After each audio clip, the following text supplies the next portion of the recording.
पति जब पत्नी की चिता को अग्नि देकर घर पहुंचा तो वह बहुत थका हुआ था, बहुत टूटा हुआ था।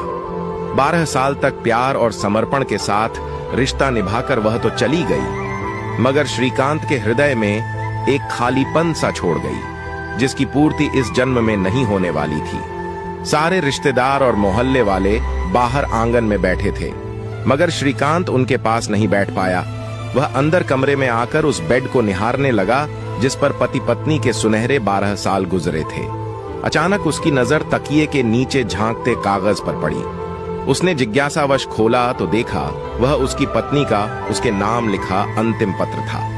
लिखा था, प्रिय पतिदेव, मैं जानती हूं मुझे कैंसर है और वो भी अंतिम स्टेज में पहुंच चुका है। मैं यह भी जानती हूं कि अब मैं कुछ ही दिनों की मेहमान हूं।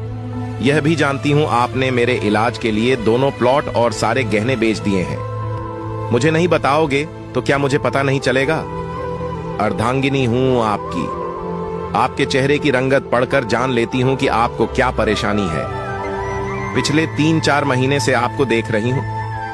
आपको इस तरह खोया खोया सा देखकर दिल में बहुत दर्द होता है, रोना आता है, मगर रोकर आपको कमजोर नहीं करना चाहती।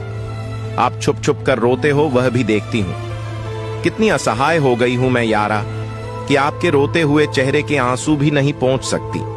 आपके टूटे हुए वजूद को संभालने के लिए कांधा भी नहीं दे सकती। कितनी निष्ठुर हो गई हूं ना, मैं आपकी उदासी का कारण भी नहीं पूछ सकती। आजकल सारे रिश्तेदार मिलने आ रहे हैं। मैं समझती हूं अब मैं 1-2 दिन की मेहमान हूं। ये कैसा बुलावा है यारा, जिसका पहले से मुझे पता है।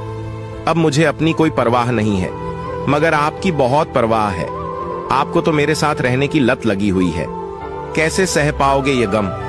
ऑफिस से आते ही सबसे पहले मुझे देखते हो। अगर बाजार गई हूं तो तुरंत फोन करते हो कि कहां हूं। 4 दिन भी मायके चली जाती हूं तो आपको नींद नहीं आती। जानती हूं बहुत मुश्किल होगा आपके लिए मेरे बिना जीना, मगर यही नियति है यारा, यही भाग्य है। हिम्मत मत हारना।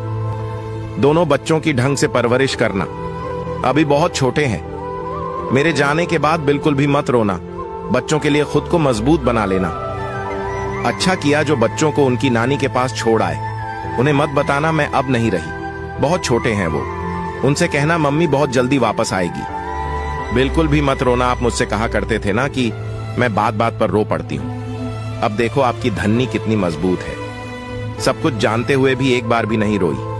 इतना प्यार देने के लिए, बेइंतहा टूटकर चाहने के लिए, इस पगली पर दिल खोलकर प्यार लुटाने के लिए शुक्रिया यारा।